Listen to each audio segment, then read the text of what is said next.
I'd also say this is really important because, well, when I first started, there wasn't really proven therapies that were saving lives in diabetes, right? We were giving people with high insulin levels more insulin.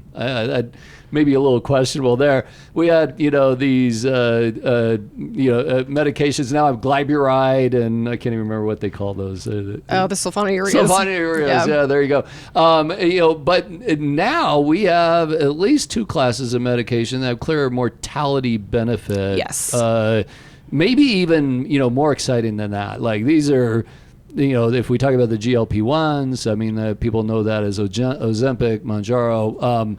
These have these medications mortality benefit in people with diabetes. They're not. They lead to pretty dramatic weight loss in a lot of people, but they also mortality benefit if you have advanced heart disease. They slow renal disease progression in people with renal dysfunction. There's some early evidence of slowing cognitive decline in Alzheimer's and Parkinson's.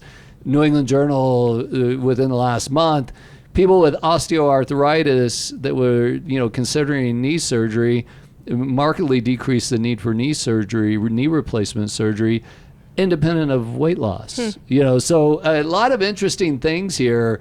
How have these tools impacted the way you take care of people with diabetes and insulin resistance? So the way I take care of diabetes is trained. It's changed since I was training. Yeah. So, a lot of these medicines didn't exist. So, as physicians, we always have to learn what's the newest medicine, what are the latest studies on them.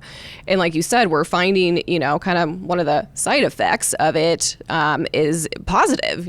People aren't having heart attacks. People aren't hospitalized for heart failure anymore. With the GLP-1s and the kidney, it hasn't, made the FDA label list, but I imagine that's coming based off the recent studies. And a lot of the other specialists that I collaborate with, I'm seeing kidney doctors, I'm seeing cardiologists like you, prescribing some of these medicines. And I think one of the biggest changes that this is here to stay is Medicare has finally cleared one of these medicines. So if you don't know, Medicare has never covered a weight loss medicine ever, and it's not covered for weight loss, it's covered for heart protection. Yep.